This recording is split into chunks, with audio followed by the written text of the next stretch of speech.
በስመ አብ ወወልድ ወመንፈስ ቅዱስ አሐዱ አምላክ አሜን።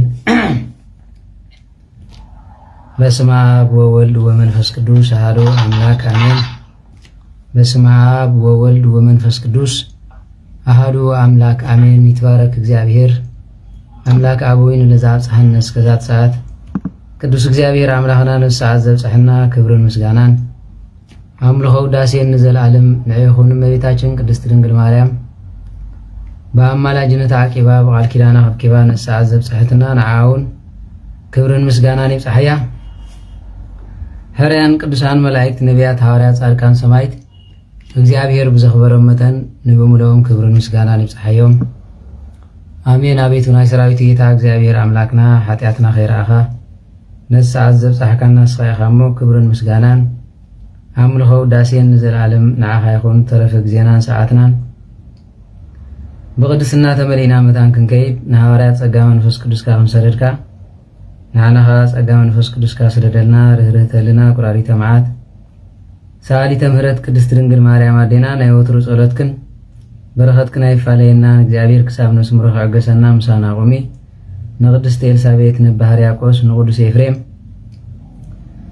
ንኹሎም ሊቃውንት ከም ዝባረኽክዮም ንዓና ድማ በረኸትክን ረድኤትክን አሕድርልና ተራዳእነት ናይ ቅዱሳን መላእክት በረከት ናይ ጴጥሮስን ጳውሎስን ናይ አቡነ ገብረ መንፈስ ቅዱስ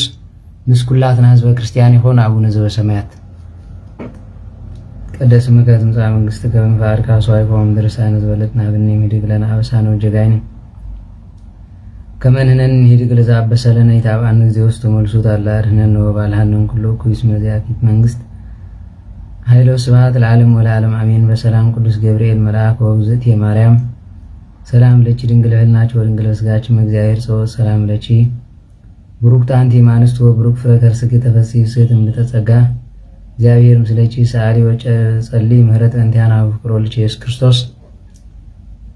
ከመ ይስረይ ለነ ኃጣዊነ ተማይጸነብቺ ተማይጸነበ ኪዳንቺ አሜን።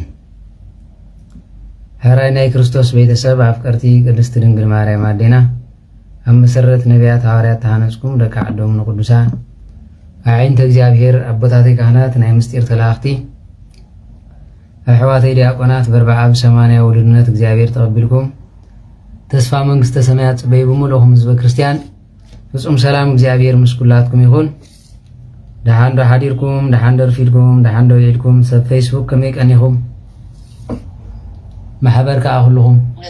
ስማሊ አተናን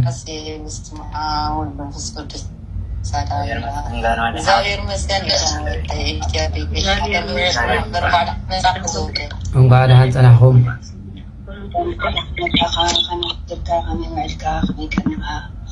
እግዚአብሔር ይመስገን። ሕራይ ምሕረቱ ብዚሑ ኪዳኑ ስፊሑ ነሰዓት ዘቆመና እግዚአብሔር አምላኽ ክብርን ምስጋናን አምልኮ ውዳሴን ንዘለዓለም ንዕይኹን ነው። ሕራይ ሎም መዓንቲ ድማ ተራኺብና ኣለና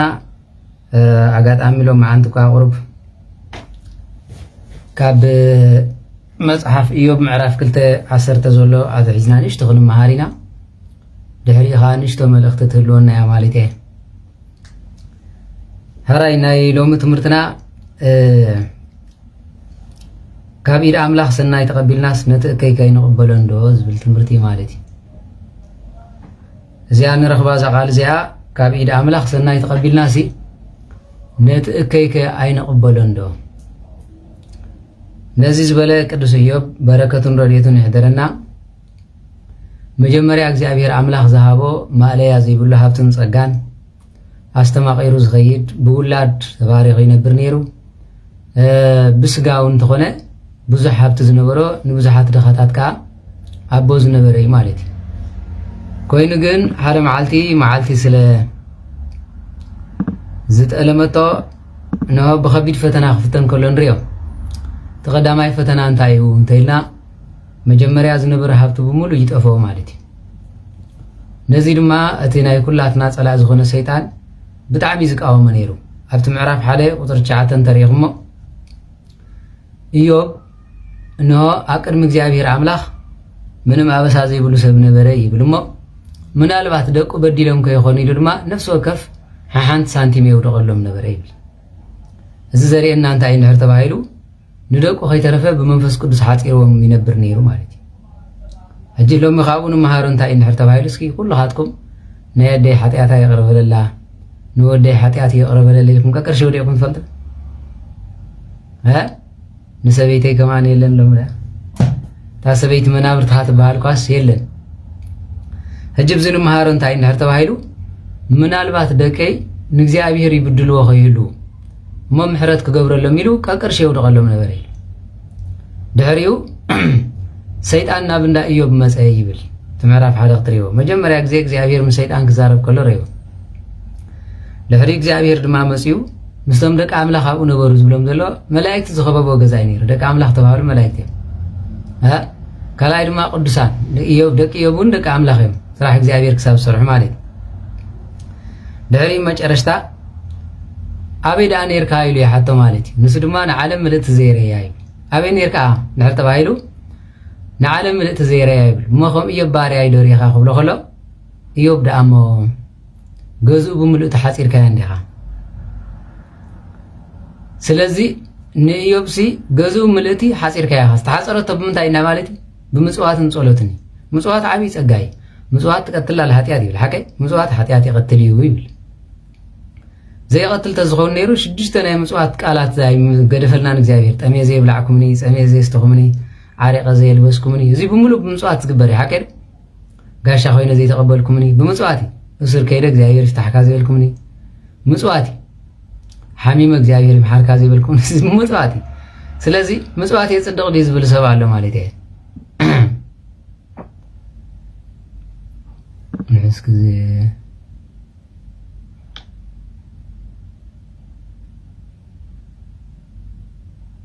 كم ذي أزمة سنة تليسي حنسى أن حوارني خاتم فرا حلنا زول ود مش على حلنا زي ولا خلق زي الزارة كم هم كانوا يمسون عن زيب حبشة والناس أي كتوافير هاي زول وقولين تمسح هراين بار إيوب بنت أي زول مالتي نو جزء بمولو إني حاصير كاي بالمالتي دعيو نيوب ምንም ፈተና እንኳ ተጋጽሞ ንዓይነ ኣምላኽ ኣይማርረንን ይብል ሰይጣን ግን እንታይ ኢልዎ ሓንትስ ነፍሱ ጥራይ ሓሊፍካ ሃበን እምበር ንዓኻ እንተ ዘይክሒድ እኳ ክትርኢ ይብል ሕማቕ ፈተና ቅድሚ እግዚአብሔር ይኽሕደካ እዩ ሓቀር መቸም ካብ ኢዮብ ንላዕሊ ጻድቕ የለን ፈተና ክመፅእ ከሎ ግን ኩሉ ፈተና ዝመፀካ ብሓጢኣትካ ድዩ ውላድ ክፉእ ትወልዶ ወይ ድማ ኣካል ጎደሎ ኮይኑ ይውለድ ወይ ሽግር ዘለዎ ኮይኑ ይውለድ ብሓጢኣት እዩ ትብሉ نو بحاتيات يكون هذا مجمريا بحاتيات كخون كله نعها مقطعات خايو بتخلا يكون كل زولركم مالت هيكون انت قالوا نحر تبايلو كلها ينصقاي هم نزون كلهم اوتيزم توليدو مالو تزرو دم تولدهم بتاع قدسات يونير تمسدران بعدهم مالت ግን ንሳቶም ነተቀድስና ቀበለው ስለዘይ ካሉ እንዳታም ቃላይ ዝኸይዳ ይሳንን ፈወደ ሆስፒታል ዝኸይዳ ይሳንን ወደ ሽግር ዝኸይዳ ይሳንን ግን እግዚአብሔር ክንዚ ዝኣክል መስቀል ኣገዛኻ ቀሚጥልካ ታሊ ተመስገን ኢልካ ተቀበሉ ማለት ካላይቶ መጻናት በዓይነ ሰብ የምበር በዓይነ አምላኽ እንታይ ገብሩ ኮይን ፈልተም ሓቀድ ቀጥሪ ከምዚ ኢሎም ይውዕሉ ለይቲ ኻምስ መላእክት ዝሓድር ኾኑ እንታይ ንፈልጠም ንሕና ሕጂ በዓይነ ሕማም በዓይነ ሽግር በዓይነ ክስታይ ጥራይ ስለንሪዮ نقول له خم شجر ويكم حدا عبي أملاك أبوي كابسة بين العلم تايبه دي لك زبلا يسان حكي زم كلهم عم استسرقت خلوص انتهي ريو نزيكم زيكيرلو نبلينا كوزين بلاك ما خارنا يبلي سلمت عين حرت هايلو تسبز بين زياير بين ببيني ولا نخفوا بزياير تصبوا هو يغلي نمنتاي انتيلكم لي زيد دال أملاك سلزغني نسجن نتسأكات تقيموا لي تتقيموا لهم قلنا يجزارس قلتي هجي بس لازم كله كم تقاينا هنقبله زقبا أمبر كم شجر ترايكم قبله أي قبان مالتي سلازي إنه إيوب رما نو أنت زي فتينو كاس نعين نحليف كهذا النيلو أبزق إنك زي أبير عملاق حنت قال الله بقى أب نفسه من ما يتقبل أمبر أبزقه سلطاني بكالله هذا زي سيطان ኣብ ነብስና እውን ስልጣን ኣሎ ሓቀር ኣብ ነብስና ስልጣን እንተሃልዩ ሃይማኖት ዘኽሕደና ራእይና ፀጋና ዘምፀልና እጂ ፕሮቴስታንት ኣብ ነብሶም ሰይጣን ከምዚ ምስ ነብሶም ከም ተዋሃደ ይርዶም ምስ ስጋ እንተኮይኑ ግን ትበልዖን ሰትየን ክትብል ጥራይ ዘረስዓካ ብነብስ እንድሕር ኮይኑ ግን ሕልናኻ ምዉት ስነ ምግባር ዘይብሉ ገለመለ ሰባት ኣለዉ ሓቂ በቀዳማይ ካብ ዝረኣኹም ሰባት ኣብ ዓለም ድፍረት ተመልኦ ዝዛረቡ ሰባት ነይሮም ነዚ ከዓ እንታይ እንድሕር ተባሂሉ ንሓደ ፅድቁ ኣረጋጊፁ ገዳም ዝገበረ እንድሕር ሃልዩ በዓል ከም ዝመሰሉ ዝብል ትዕቢት ቃል ትርኢ ማለት ሕጂ እዚ እንታይ ማለት እዩ ብነብሱ ዝተታሕዘ ይበሃል ብስጋ ዝተታሕዘ እንተኮይኑ ስጋዊ ነገር እዩ ዓመፅ ናይ ስጋ ዘረባ ናይ ስጋ ዝብላዕ ስተ ወዘተረፈ ይዛረብ ብነብሱ ሰይጣን እንድሕር ሒዝኳ ኮይኑ ግን ክሕደት እዩ ዘምፀልካ ሓደ ትዕቢት ሳልሳይ ድማ ነዛ ነቲ ዘለኻዮ ነገራት ምቅላል ፍልስፍና ሙት ፍልስፍና ማለት ሓደ ሓደ ግዜ ኣብ ህንዲ ዘለዉ ክትሪእዎም ከለኹም ገነት ከኣት ይደልኒ ኣነ ዝብል ኣለዎ እሞ እንተኾነ ገነት ኣይኣትን እየ ስለምንታይ ብብዙሕ መከራ እያ ትርከብ ስለ ዝበሎ ኣነ መከራ ኣይደልኒ እታ ገነት ትበሃል ኣይደልያነ መን ከም ሳበካ ቆልዓ ነይራ እንታይ ይበሃል ስለ ከምዚ ሓደ መምህር ክዛረብ እንከሎስ ዋ ከምኡ ይበሃል መምህር ሓጢኣት እዩ ኢልዋ ኢላቶ ማለት ሓጢኣት እንታይ ማለት እዩ ሓጢኣት ኢሉ ሓጢኣት ዳ ክፉእ ግብሪ ድሕሪ ኸ ክፉእ ግብሪ እንተጌርካ ከዓ እግዚኣብሔር ኣይፈትዎን እዩ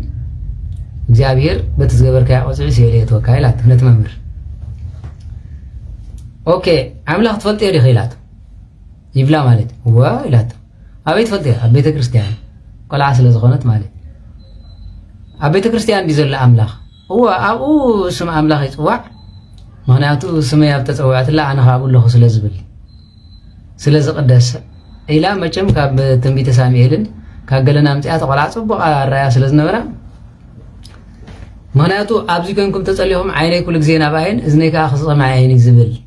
ኢላቶ ወይ ጉድ ኢልዋ ምሁር ስለ ዝኾነ ንገዛ ርእሱ ማለት ትምህርቲ ኢሎ ቆፂርዋ ሱ ሃራይስ ክፅበቕ በሊ ኣምላኽ ኣብ ሰማይ ኣሎ ገነት ኣበይ ኣሎ መንግስተ ሰማያት ሲኦልከ ኣብ ትሕቲ ምድሪ ኢላቶ እሞ ሕጂ ገነት ርኢኽዮ ዲኺ ኢላቶ ኣይረኣኽዎን መን ኢሉ ኩዳ ክንዲ ዘይኣሚንኪ እዋ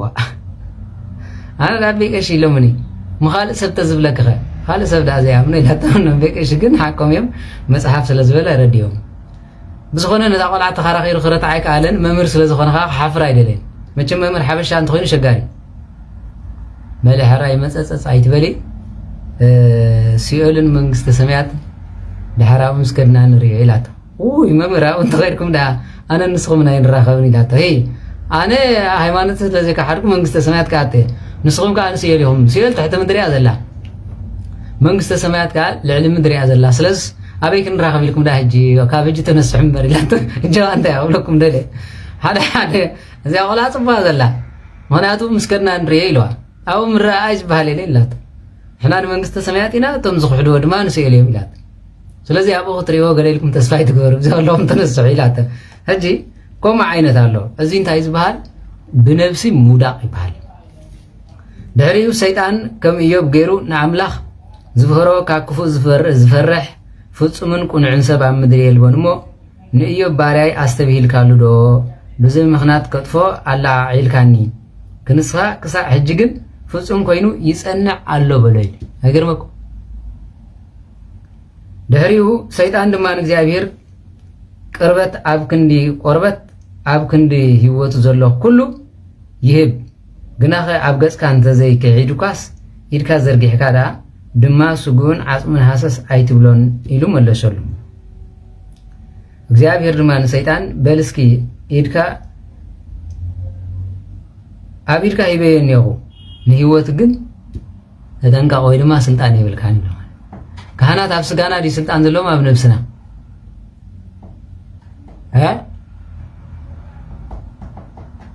ካህናት ሲ ኣብ ስልጣን ሲ ኣብ ስጋና ዲ ዘለዎም ኣብ ነብስና نفسنا لهم ولا بسكان لهم كم يمالك يقول يوم صراحة ثانية خدمة اليوم كفو شغلو اوكي دحن حرا يا بسكان دي بنفسنا سلطان زلهم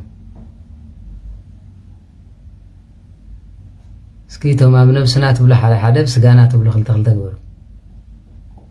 هاي انا سايردن انت تبلو تليهم غازيرو غبر هاي ام زيرو مالك اسكي اب نفسنا تبلو حدا اب سغانا تبلو خلطه خلطه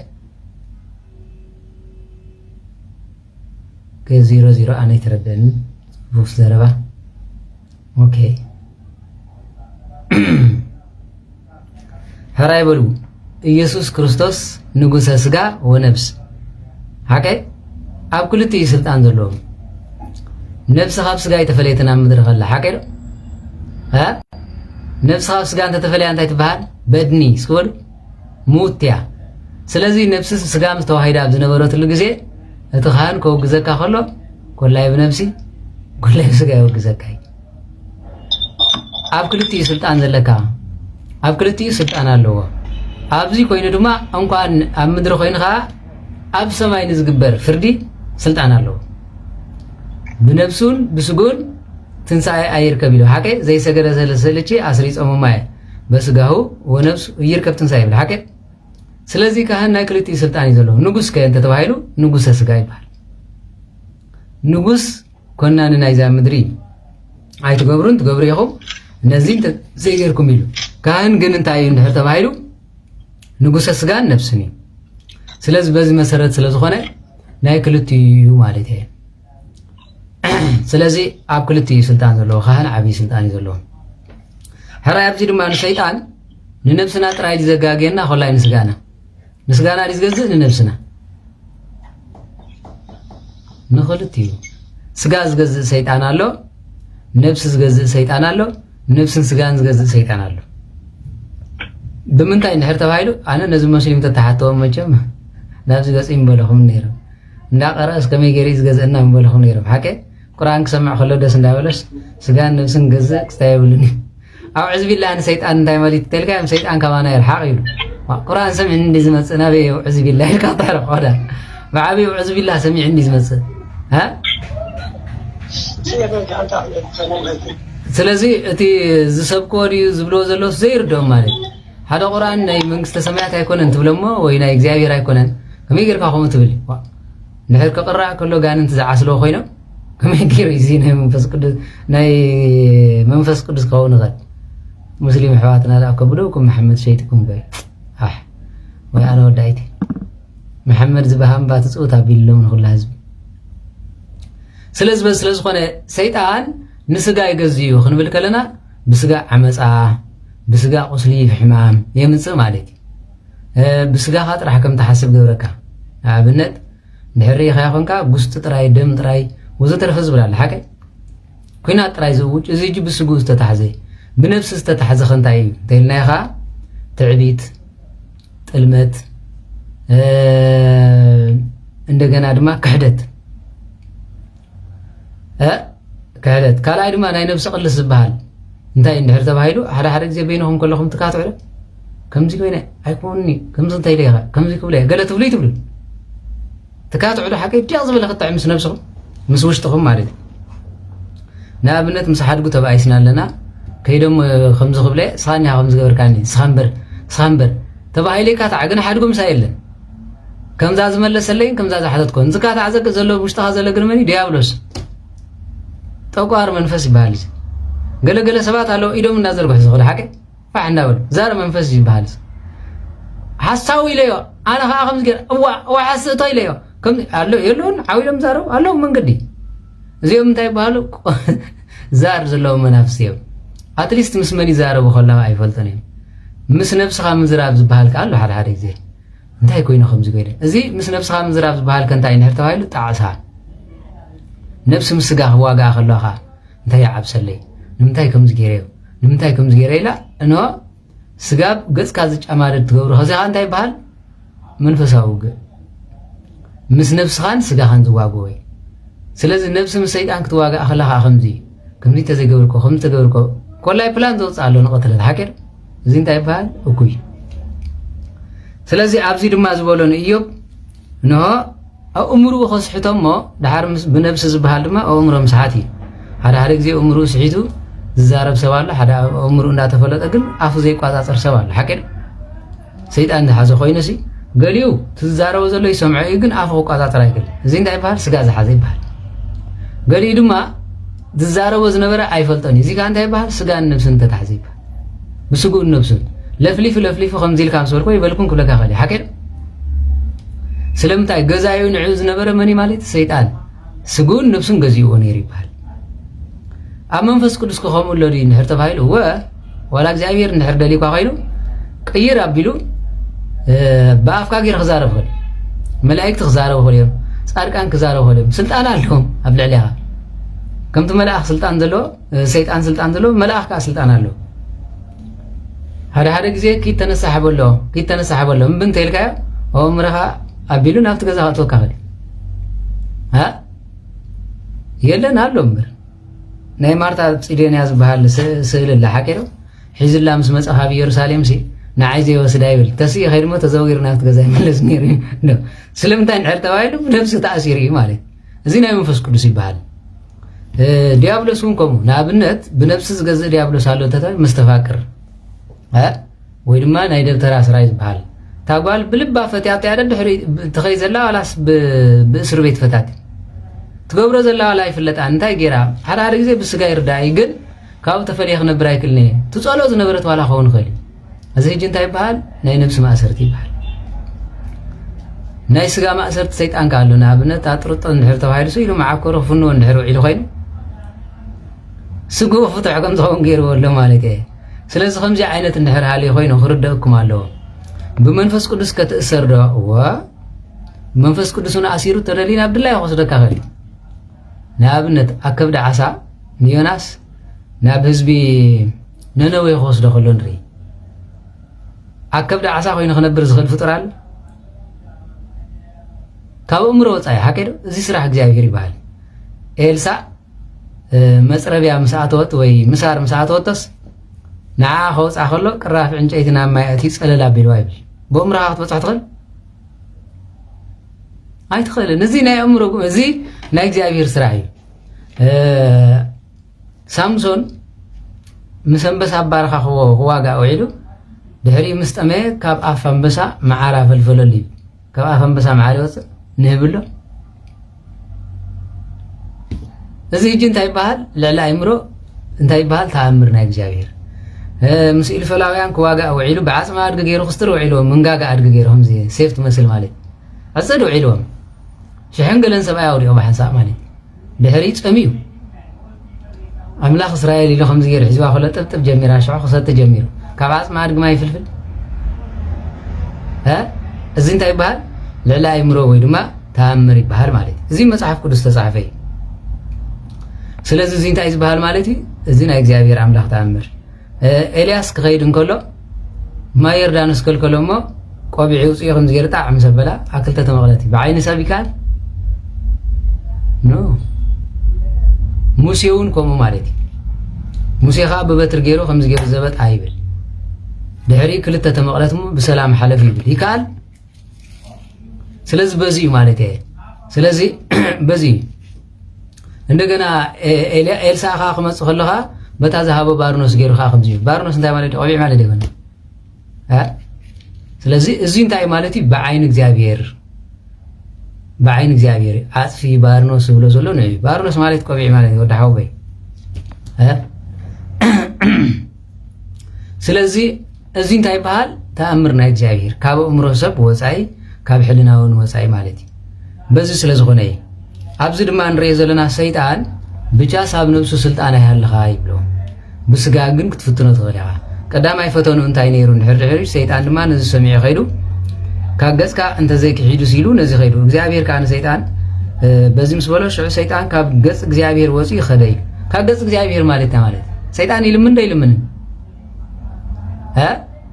ይልምን ስለዚ ንእግዚኣብሔር ይልምን እዩ ንኽፋእቲ ግን ኣሕሊፍካ እንደማሃበኒ ንጴጥሮስ እውን ከምዚ ኢልዎ ኣሎ ሓቀይ ጎይታ ጴጥሮስ ሰይጣን ከም ስርናይ ክሓሕየኩም ንዓይ ልምንኒ ይብላ ሓቀይ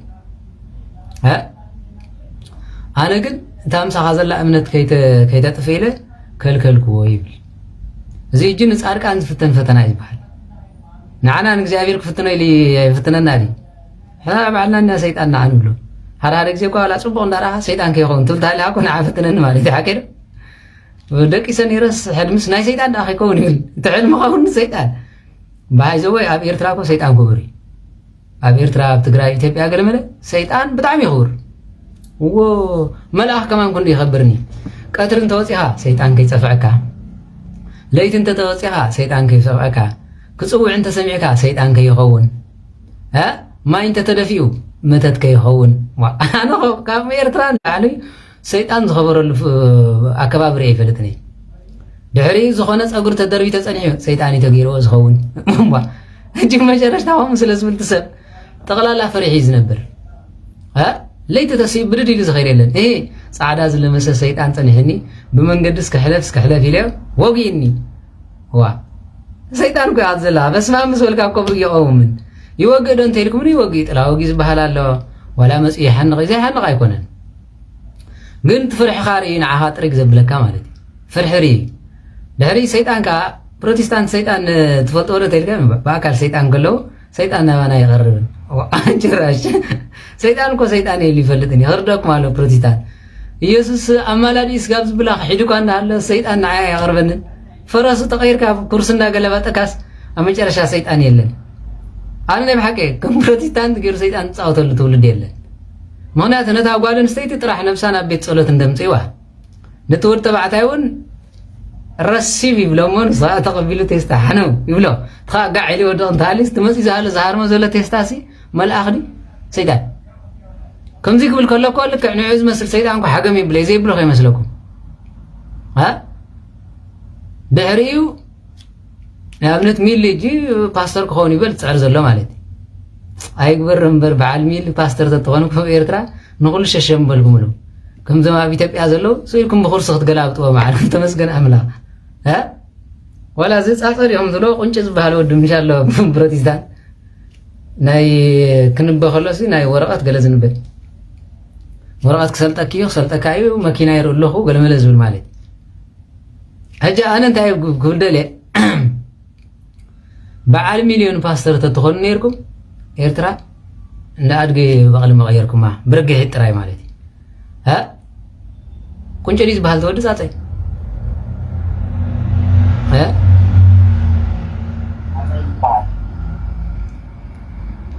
ስለዚ በዚ እዩ ማለት እየ ሕጂ እንታይ ክብለኩም ደልየ በዚ እዩ ኣብ መጨረሻ እንታይ ክብለኩም ደልየ ማለት እዩ እንሆ ሰይጣን ድማ ካብኡ ምስ ከደ ንኢዮብ መጀመርያ ዝገበረ እንታይ እንድሕር ተባሂሉ ከብቱ ከምዚ ጉላሓይ ዝመስል ኣምፂኡ ምውዳእ እዩ ማለት እዩ ድሕሪኡ ከብትኻ ጥሪትካ ኩሉ እምበር ተባላሽ ይኽብሉ ከሎ እንታይ ሞ ክንገብር እግዚኣብሔር ሂቡ እግዚኣብሔር ከልዩ ድሕሪኡ ደቂ ሞይቶም ንሰሙ እንትኾነ እግዚኣብሔር ይብልኒ ኢሉ ኣብ መጨረሻ ኣብ ስጉኡ እዚ ዘይበሃል ዓበቕ መፅኡ ማለት እዩ እንታ ዝተወለድኩላ መዓልትስ ከመይ ዝመሰለ ትርግምቲ እያ ብኻ ከይተወለድኩ ተፈጢረን እግዚኣብሔር ካብ ዘማር ግን ካብ ኣፉ ሕማቕ ዝበሃል ካብ እግዚኣብሔር ንእግዚኣብሔር ኣይወፀን ስንፍና ኣይወፀን ድሕሪኡ ዝመፁን መድዮም እንተኢልኩምኒ ሰበይቱ ገና ዶ ፍፁም ኮይንካ ፀኒዕካ ትነብር ኣለኻ ንኣምላኽ ግዳኻ ሓደሞ ሙት በለቶ ኢሉ ሰበይታ ክትከፍእ ከላኻ ኣብዚ ረይ ማለት ወይ ሓጋዚቱ ክትኮኖ ኣላይቱ ክትኮኖ ኢላ መፅያስ ሙት ኢላቶ ብዚ ካሓድ ሙት ከም ፃድቕ ተመሲልካ ኢሉ ኣዕሩኽቱ መፅኦም ሃብ ዝገርመኩም ሓደ ግዜ ኣብ ሕማምካ ቁስሊ ጨው ዝንስንሱ ለሚን ዝንስንሱ ሰባት ኣለዉ ክበፅሑኻ መፅኦም ምስ ጓህ ወሲኾምካ ዝኸድሉ ሓቂር ሓረቕካ መፂኻ ምስ ላምባ ዝውስኹ ኣለዉ እንታይ ከም ዝገብሩ ሕክምና ከይዶምስ ወይ ብኻ ሞት ወሲድዎ ትዝመውት መሓሸ እዩ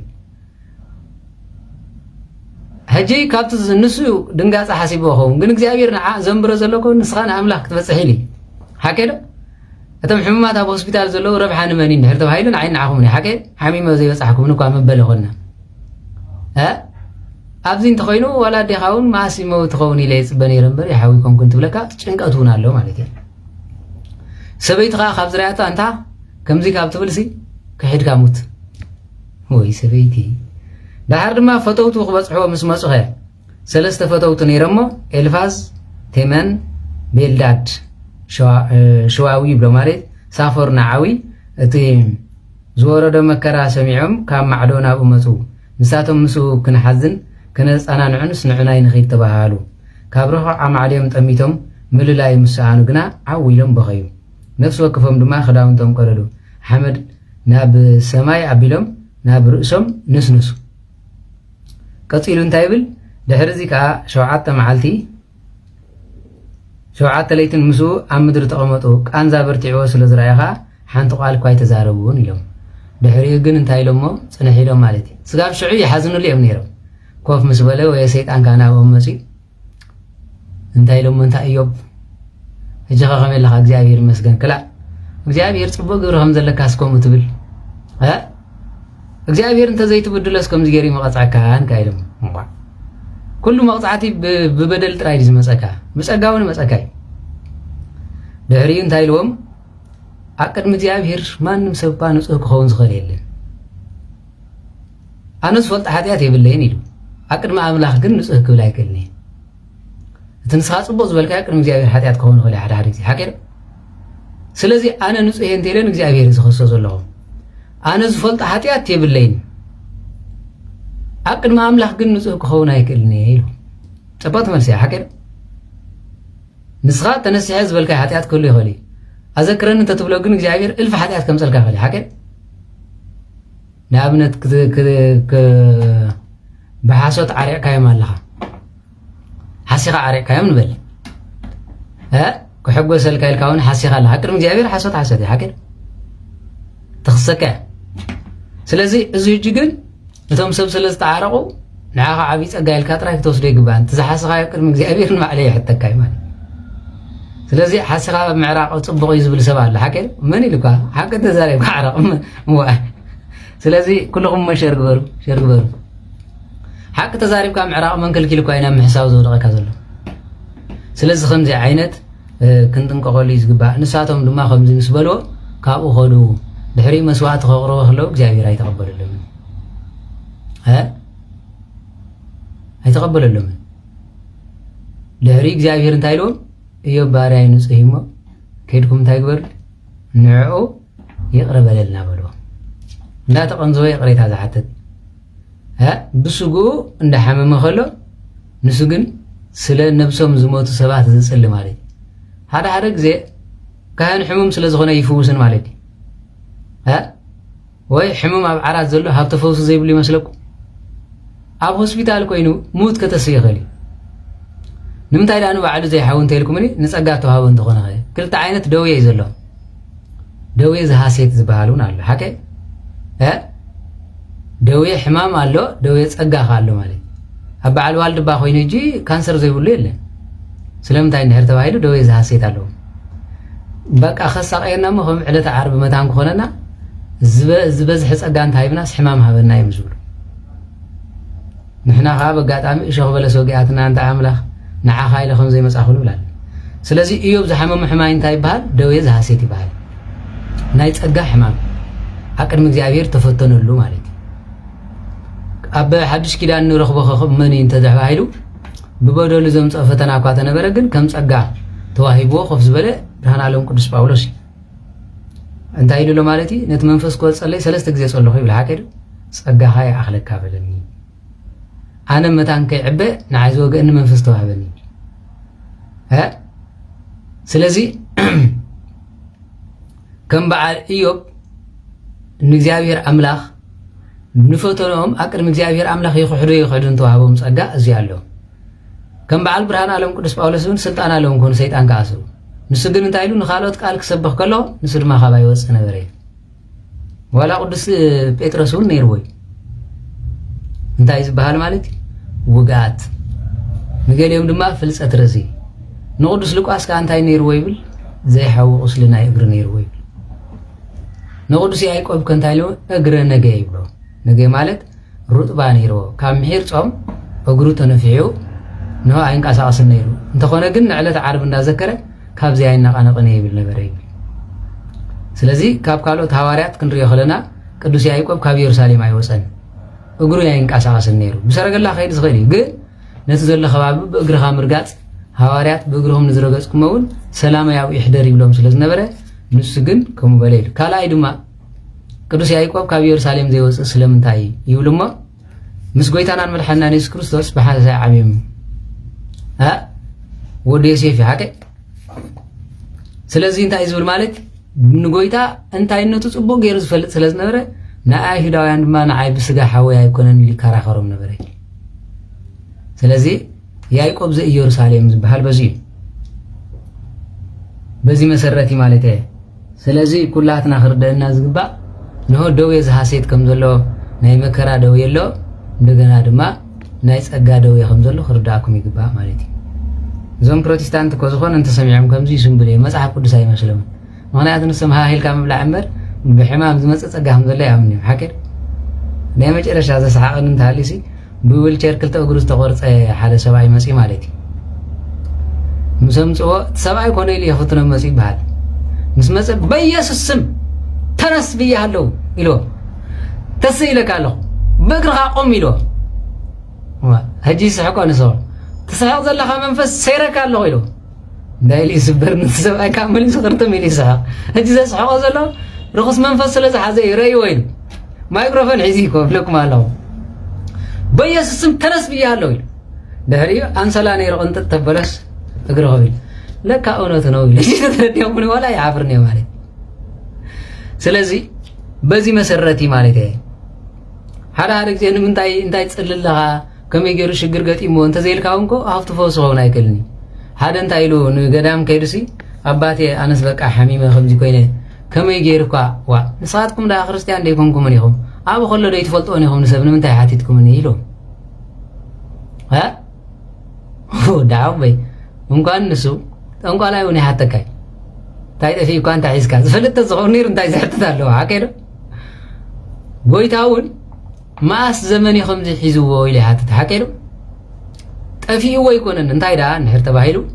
ما بقسيو كامن مخان خفلت نابنت وانجيل ماتيوس معراف 16 نو ودي حميمو ودك مزامرتها خوصو ليك قالون يلوا ازو قلعه خابز حمم كندي يير يلوا كاب حصانتي تخون چغرامني مالك اولادي سلازي زكاله كان تخون كاسي كبلو خلو نزامن كليكو قالو حتى زي أمن ولدهم سوله زي ما أنا يقرب لله حكير أبو يقرب سوله يكون ودخ فوس كلن ري هذا هريك زي ناي ولادي يقريتها هابتنس أجان زمس مخانو خردوك ماله كابو بخان كابدي خانون صلاة سنات مسيفتنا كام خانو ترد تخليهم نابنت مزمور داود حمسان حدن حمش تنتايلو أنا حتياتي قدما أما حسنا دي كله يفلتايل ما سيفليت وجن مستول ده ها مسعبه الشجر زي كابيز مثلا يدي سواء خمس خلو كابر دينير هاديو حرق زي بالمالك تربا مونجيل كزاربن كله حرقو بزناب أسلز مثلا كمس خلو درتو كوت خلو دمجا انقدعو مسرعيت فتوتو نسي قدي فادما بفقر سقا تندفتي بل نسو مسكدة دحراي مساها إلات السي قنص عرق سلز نبرا نخيت قاقيلو بقزي ليت مسأنا بعيبل كمز قاشا مسيلو خيلو بمسا شعو داويت توليدو مالتي كم يلوز تولد خبل كله نزي أم سرايا مجرشتا مزمور داويد كزمر كله انتايل مالتي مزمور حمسان حدن زمرو شعيو تكابز فتنا مسمصو نو سبايم ساعتو እግዚአብሔር አምላክ ከገልጾ ለሆለን ሪ ደህሪን ታይልዎ مالتي እዚ ፈተና እዚ ቀደም ከመይ ለኸምስ ተወለድኩ ከመይ ገረን እግዚአብሔር ይሕዝነ ለኹ እንታይ ኮይነ خبل كله بصلوت ريو مالتي መጨረሻ እንታይል مالتي ተሳሃለን እግዚኦ በከመ እበ ምህረትከ እግዚአብሔር ከም ብዝሕ ምሕረትካ ራህረህለይ ወበከመ ብዝሕ ምሕረትከ ደምስስ ኃጢአተይ ዋ ካብ በትግርኛ አሸኩም ሐቂር ስለዚህ እንታይ ዝብል መጀመርያ ኦ አምላኽ ከም ሳልኻ መሐረኒ ከም ተዓብየ ሕራያኻ አበሳይ ደምስስ ካብ አበሳይ አጸብየካ ሐጸበኒ ካብ ኃጢአተይ ወይን አጽሬኒ ይብልሞ አነ አበሳይ ይፈልጠለኹሞ ኃጢአተይ ኩሉ ግዜ ድማ አቅድመይ هذا هذا زي خنصل خلنا حاتياتنا يمسنان ها حاتياتي مسئين بقى ما أسدال لي زنص حزب السبالو نصح كان تخن قاعد هاي صلوت ادليكوا حاتيات كان خصصكا نزين دار اها يقرب لي كتبل اندهر كون كاغل حاتيات كان خصصكالو حاكي ها شيطان مسئيو خال حساب دمصيلكا صبوي اب صلوتكا حاتياتكا ذكركا تخين ግን ብዙይኻ ስለ حاتياتكا ጥራይኻ ጽለ حاكي ها ስለዚህ እንታይ ማለቲ አነ አበሳይ ፈልጠለኹማ ኃጢአተይ ድማ ሁሉ ግዜ አቅድመይ ኣብዚ ጸለኹ ኃጢአተይ ጥራይ ዝራየኒ ይብለኩም አለ ይራያኩም ደም መቼም አነ ርግፀኝ አጅ ሐሰት ኃጢአት ዝራየለው ግዜ ጸሎት ኣይኮነን ደሞዝ ዝጠፍአ ዝጥርሳዕኩም መቕሓ ወይ ድማ ዝተበኣስኩሞ ምስ ሰብ ተቃያዕኩሞ ዘምፅእ ስለምንታይ እንድሕር ተባሂሉ ኮንሰንትሬሽን ምቕያር ናይ ሰይጣን ኣብ ግዜ ጸሎት እንታይ የምፅእ እንተይልኩምኒ ዝጠፍአት መፍትሕ ካበይ ከም ዝገደፍካዮ ዘክረካ ገዲፍካ ጸሎት ኣብ መፍትሕ ክትሪኣ ክትከይድ ማለት ኣነ ብለኩም ከም ሰይጣን ምቀኛ የለን ኣብ ግዜ ጸሎት ቀደም ዝገበርካዮ ሓጢኣት ዘዘክረካ እንተኮይኑ ግን እዚ ናይ እግዚኣብሔር ጸጋ እዩ ሓጢኣትካ ክትዝክር እንድሕር ጀሚርካ ብሓጢኣትካ ክትነብዕ ጀሚርካ ኣለኻ ማለት ንሱ ግን ዘምፀልካ እንታይ እንድሕር ተባሂሉ ቀደም ዝተለቃሕካዮ ልቓሕ እዚ እንታይ ይመስለኩም ቀደም ዘለቃሕካዮም ሰባት ቀደም ትብሎ ዝነበርካ ቀደም ትዕልሎ ዝነበርካ ቀደም ትደርፎ ዝነበርካ እዚ ዘምፀልካ እንተኮይኑ እንታይ ማለት ናይ ሰይጣን ሓጢኣትካ ቅድሚኻ ዘምፀልካ ግን ጽድቅኻ እዩ ዝተረፈካ ንእግዚኣብሔር ይቕረኒ ክትብሎ እዩ ስለዚ ሓጢኣተይ ኩሉ ግዜ ሓጢኣተይ ይፈልጦ እየ ኩሉ ግዜ ድማ ኣብ ቅድመ ኢሉ ኖ ብኣበሳ ተወለድኩ ኣደይካ ብሓጢኣት ፀነሰትኒ እንታይ ኢሉ ምስ ሓተቶ እንታይ ኢሉ ማለት ንሳ እኮ ክትወልዶ ከላ ንዳዊት ካካልእ ከም ዝወለደት እያ ትፈልጥ ብግዜ ለይቲ ዝመፀ ግን ሰብኣያ እዩ ዳሓሪ ነጊርዋ ሽዑ ሓፊራ እያ ሓጢኣት ኣደይ የቕረበል ኢሉ ሓቀ ክፅሊ ከሎ መዝሙር 68 ንኮለኩም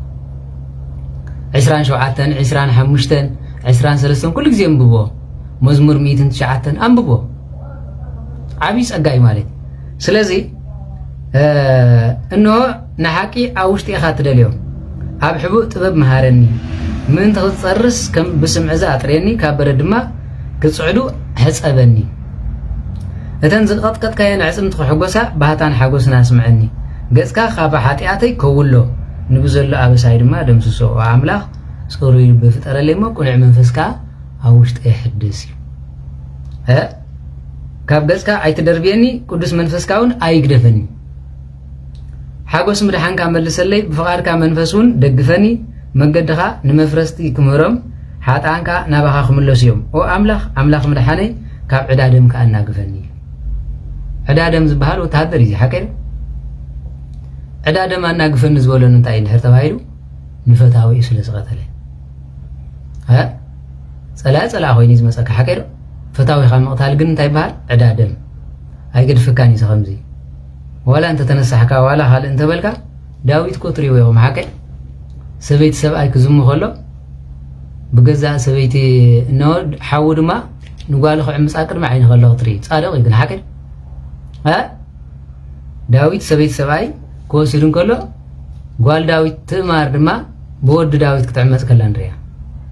ዋላ ጻድቕ እንትኾንካ እቲ ሓደ ግዜ ትገብሮ ግፍዒ ሓደ ግዜ ትገብሮ ነገር እግዚኣብሔር ንሓጢኣትካ ይቕረ ክብል እዩ በታ ዝገበርካያ ግን ሰይጣን ተጻርሩ ኣብ ወለደኻ ከጉየካ ይሓር ማለት ያዕቆብ ሪኦም እዮም ንሓዉ ዓሚፅዎ እዩ ሓቀይ ያዕቆብ ኢሉ ተመሪቑ እዩ ኣብ መጨረሻ ድማ ዮሴፍ እንሆ ቆርበት ጤል ተኸዲኑ መፅኡ እንታይ ኢልዎ ኣነ ያዕቆብ ኢሉ ሓቀይ ንዮሴፍ ከዓ ወድኻ መይቲ ኢሎም ከዓ ጤል ሓሪዶም ደም ናይ ወድኻ ረእየ ኢሉ ንሱ ጥራይ ይመስለኩም ሓደ ግዜ ባዕደስ ከዓ ንሓዉ ብኹርናኻ ሽጠለ ኢልዎ እንደገና ብንዳሓምኡ ምስ ከደኻ ንራሄል ክበካ 7 ዓመት ተገዘአለ ኢልዎ ንልያ ሂቦ ንምንታይ ንልያ ሂብካኒ ኢልዎ ዓባይ ከላ ንሽተ ይወሃበ ኢድ ሸናሒት ፀናሒት ዝበሃል ኮ ካብ ያዕቆብ ይመስል ግን ያዕቆብ ጻድቕ ብዝተነስሐ ይጸሪቑ እምበር በቲ ዝገበረ እሞ ንሱ እውን ናይ ኢዱ ረኺባት እያ ተላልስ ገዛ ታዕታ ዝብል ስለዚ እንታይ ይኽብለኩም ደልየ ሓደ ግዜ እምብዛ ክፉእ ነገር ኣይትዛረቡ ፅባሕ ዕዳኻ ይኾነኩም ብዛ ጥዕሚት ኣይትዛረቡ ፅባሕ ከይትረኽቦ ማለት እዩ ስለዚ እንታይ ይብል ቀፂሉ ጎይታየ ኣፈይ ምስጋናኻ ክነግርሲ ከናፍረይ ክፈት ልሳነ እውን ንፅድቅኻ ዕልል ክትብል እያ ወኣምላኽ ምድሓነይ ካብ ዕዳደማ እናግፈኒ እሞ ልሳነይ ድማ ንፃድቅኻ ዕልል ክትብል እያ እዩ ልሳኑ ዝተባረኸ ሰብ ብፁዕ እዩ ቀፂሉ ድማ መስዋዕቲ ባያ ይብለካን እዩ እንተዘይኮነስ መቕረብ ኩልካ ነይረ መስዋዕትን ምሕራርን ኣይትብህጎን ኢኻ መስዋዕቲ ኣምላኽ ስቡር መንፈስ እዩ ኣምላኽ ንስቡርን ቁጥቁጥን ልቢ ኣይትንዕቆን ኢኻ ይብል ማለት እዩ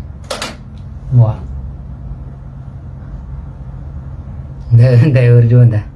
ንጽዮን ብጸጋኻ ሰናይ ግበረላ መከባብያታት ኢየሩሳሌም ንደቕ ሽዑ መስዋዕቲ ጽድቂ ብዝሕረር መስዋዕቲ ምሉእ መስዋዕቲ ባህ ከብለካ ሽዑ ኣብ መሰዊእኻ ድማ ኣራሖ ከቕርበልካ ይብል ሕጂ እዚ ዘምፅኦ እንታይ እንድሕር ተባሂሉ እንታይ ንድሕር ተባሂሉ እቲ ዘምፅኦ ፀፀት እዩ ናብቲ ቀንዲ ርእስትና ክንምለስ ከለና ግን እዞም ሰባት እዚኦም ንኢዮብ እንታይ ክነዕቅቦ ከለዉ ንርኢ ተመሊሱ ግን እግዚአብሔር አምላኽ ንሱ ይጸልየልኩም ጽድቅ ናይ ኢዮብ ብመን ተመስኪሩ ማለት በኦም እግዚአብሔር ንሓደ ግዜ ብዘይ አምኑ ሰባት ገይሩ ምስክረልካ ይኽእል ሓቀ ጻድቕ ምዃንካ ቅዱስ ምዃንካ ንኣብነት ያዕቆብ ኣታሊሉ ኸይድ እንከሎ ራሄል እውን ኣታሊላ ሓቀ ፐራፊም ናይ ኣባ ሰሪቓ ኸለት ወዲ ራሄል ዝነበረ ዮሴፍ ድማ ተታሊሉ ስለምንታይ እንድሕር ተባሂሉ ኖ ዓሚፅነ ተባሂሉ ተታሊሉ እዩ ተሸይጡ ተታሊሉ እዩ ከምዚ ኣሎ ስለዚ ንውላድኩም ሕማቕ ከይትገድፍሉ ተጠንቀቑ ኣቦኻ ሕማቕ ኣየፅንሕካ ዝበሃል ኣሎ ሓቀ ሎሚ ትሕሱ እንተነርካ ወድኻ ንድሕር ሓሰት ሒዙ መፅኡ ትገብሮ ነገር የለን ሓደ ሓሳብ ሰብኣይ ነይሩ ይበሃል ሲ ንወዱ ሓሶት ይምህሮ ማለት እዩ በቃ ካባይ እንዳዕለ ክትከውን ኣለካ ስለ ዝብሎ ኣጋጣሚ ናይ ዩኒቨርሲቲ ሓሶት ስለ ዝነበረ ኣብኡ ወዲዩ ሕጂ ግን ቅድሚ ምምራቕ ካብ ዩኒቨርሲቲ ተቕርቦ ረቓቕት ኣሎ ንዓኻ ንመመረቕ ዝኾነካ ማለት እዩ ሕጂ ካብ ኤክስፒሪየንስ ዘለዎም ሰባት ካብ ተመክሮ ዘለዎም ሰባት ካብ ዝሓትት ባይ መቸም ዳታ ኮሌክት ጌርካ ኢኻ ትኸይድ ዝኾነ ንኤክስፐሪመንት ንዓኻ ዘድልየካስ ዓኻ ኺብካ ኢኻ ትኸይድ ንመመረቕ ኢኻ ማለት ክኸይድ እንከሎ ናይ ኣቦኡ ዝነበረ ተመክሮ ሒዙ ኸይድ ስለ ዝደለየ ኣቦ ኢሉ ኣቤት ከምታ ንስኻ ትፈትዋ ብሓሶት ክምረቕ ስለ ዝደለኹ ስምዑ ደቂ ፓስተር ኩልኹም ክርደአኩም ማለት ሕጂ ተመክሮኻ ተካፍለን ደልየ ኢልዎ ኢሉት ኣቦኡ ብዙሕ ከማይ ይሕሱ ኢሉ ኣይኣምንን 98 ምፃ ኢሉ ምሸት ሕራ ኢሉ 98 ምስ መፀ ካባይ ተመክሮ ደሊኻ ኢልዎ እወ ንዓበል ኢሉ ወርሒ ነይራ ብጣዕሚ ድመቕቲ ወርሒ ማለት እዩ ንሰማይ ክስክቁልሕ በል ኢሉ እንታይ ይረኣየካ ኣሎ ኢሉ ወርሒ ይብሎ ማለት እዩ ወርሒ ጥራይ ኢልዎ እወ ጽቡቅ ጌርካ ጥምት እንታይ ይረኣየካ ኣሎ ኢሉ አንተ አቦይ ወርሒ ዝረኣየኒ ዘሎ ወይ ሓሶት ይኽምሮ ደሊ ሓቂር ድሕሪ መጨረሻ ቁልሕ መበል ኣብኡ ጣፍ ዘኺሉ ዓውዲት ኣብኡ ኣለዉ ስለ ጽቡቅ ጌርካ ረአየ ኢልዎ ኣቦይ ኣብዚ ወርሒ ሲ ጣፍ ዘኺሉ ዓውዲ ኣሎ ኢልዎ እወ እስክበል ክሪአ ኢሉ ከምዚ ይብል ከሎ ዓይነይ ኢሉ ማለት እዩ እንታይ ኢሎ መስአ ገይሮም ከምዚ ክገብሮ ከለስ ካብቲ ጣፍ ዓይነይ ኣትኒ ኢሎ ሕጂ ተረዲኹምኒ ሕጂ ንሶም ከዓ መስአ ገይሮም ከዝርዎ ከለዉ ካባ ዓይነይ ኣትኒ ኢሉ ኣብ መጨረሻ ሳር ኣኻባይ ዓሊፍካኒ ስኢልካ ናብ መመረቕትኻ ኸይድ ኢሉ ሕጂ ኣብዚ ከዓ እንታይ ኣብለኩም ደሊ 52 ቴሌፎን ትውድእ እስከ ሓደ ፀሓፉለይ 52 ቴሌፎን ትውድእ ፀሓፉ ሓቀ የለን 52 ካልእ ድማ 33 ነይሩ ኣለኹ ብኤውሮጳ ኣብለኩም በቃ ሚልዮን ሕጂ ሲ ተላሚድዋ እዩ ሚልዮን ሕጂ እዚኣ ኣምላኽ ነጊር ንኽብለኩም ማለት እዩ ንስኻ ኣሜን እንተኢልካ ስኻ ፓስተር ትገድል ኣለኻ እዚ ኸ እንታይ ክብል ደልየ ማለት እየ እዚ ሰብኣይ ከዓ ሲ ኣብዚኣ ሲ ከምኡ ትርኢ ኣለኻ ኢልዎ እወ በል ዓይነይ ኣትያትኒ ኢሉ ካልኣይ ሰብኣይ ሓደ ወዱ ሰራቂ ነይሩ ስርቂ ምህሮ ከሎ ኣብ ኣንጎሎ ይኸፍ ዘብሎ ኣንጎሎ ማለት ክልተ ጎድኒ ዝሓዘ እዩ ኣንጎሎ ንኣንጎሎ ኸ ኣብ ልዕሊ ገዛ ይሰቕሎ እሞ ክመፁ ከለዉ መንሽሙ መፅኦም መንሽሙ በለለይ ኣነ ኸ ሰሪቐ ክወፅእ ኢልዎ ሕጂ ማዕረ ክንዱ ስለ ዘሳርቆ ትወዱ ብጣዕሚ ይፈትዎ ነይሩ እቲ ሓደ ወድኻ ምስ ወዲኡ ዝኸይድ ኣዶ ኢኻ ቤተክርስትያን እያ ትኸይድ ኣብቲ ቤተክርስትያን ክኸይድ ከሎ ኣይትስረቑ መላእኽቲ ክርኢኹም እዮም እግዚኣብሔር ክርኢኹም እዮም ክብል ስለ ዝርኦ መልኣኽ መፂኡ ብላዕሊ ቁርፅ ዘብሎ ዘሎ እዩ ዝመስሎም ሓደ መዓልቲ እቲ ሓደ ወዱ ስለ ዘይነበረ ንዓስክታ ምጅላግ ኢልዎ ማለት እዩ ዓርክ ድዩ ንዓ ሰብኣይ ክትከውን ኢኻ ሎም መዓንቲ ኢልዎ ትሰራቕቦ ማለት እንታይ ኢልዎ ናብ ሓደ ስራሕ ክትከይድ ኢኻ ኣዲኻ ኣንታ ግደፍ ዝቆልዓ እዚ ከይተወስደለይ ገለ ትብሎ ማለት እዩ ስቕበል ገለ ኢሉ ሒዝዎ ኸይዱ ወዲ ፈሪሃ እግዚኣብሔር ዘለዎ እዩ ናብዛ ገዛ ክንኣትን ኢና ጸሎት ንግበር ናይ እንዳመን ኣዲኻ ጸሎት ኢልዎ ጸሎት ገይሮም ዝኣቱ እንታይ ዲና ክንገብር ኢልዎ ክንሰርቕ ኢና ዘይናትና ኢልዎ እወ ዘይናትና ክንሰርቕ ኢልዎ እወ ዘይናትካ ምስራቕ ሓጢኣት እኒ ሓጢኣት ንፅድቂ ንስኻ ትማል ተወሊድካ ይትምህረኒ ኢኻ ሓደ ግዜ ኮወላዲ ወዱ ስድነት ክምህሮ ከላ ካልኣይ የብሉን ሕጂ ግን እዛ ዝብለካ ግበር ኣብዚኣ ኮይንካ በዚኣ ዝመፁ ረአ ኢልዎ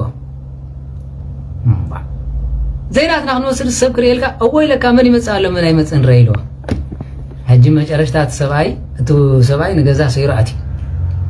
ተቆልዓ ግን ኣብ መንገዲ ስለ ዝኾነት ጸሎት ስለ ዝኸፈቶ قرب الحقيلو أملاخ أبوي زجور زلوا بتعمل حتى ما يقرب ولا يزرق يسأل مالي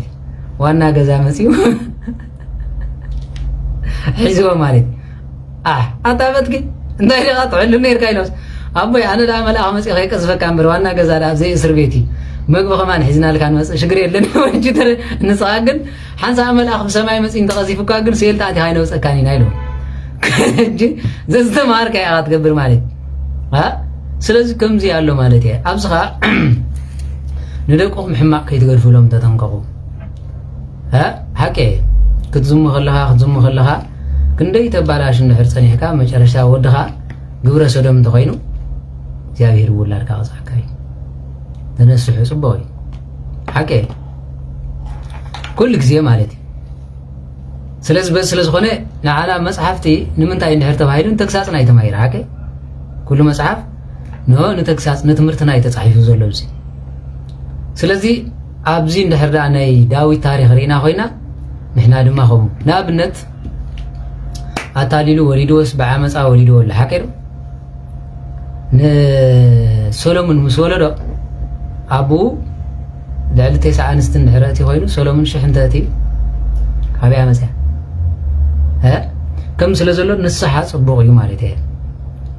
نهرد خمس غير خينو أب زمن سولومون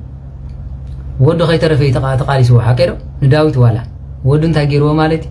أبي سولوم زبالة أبارو ري برسلم تاني فتاوي خاطر نهرد تبار هلها صباح ولا كاسوجا كاغي ها بزغبرنا كله انتينا نغبرو مالتي كنصحيز غبنا مالتي كلاتنا نحر تنسحنا ግን እግዚአብሔር አምላክ ዝገበርና ኃጢአት ዝጸባጸብ አምላክ አይኮነ ها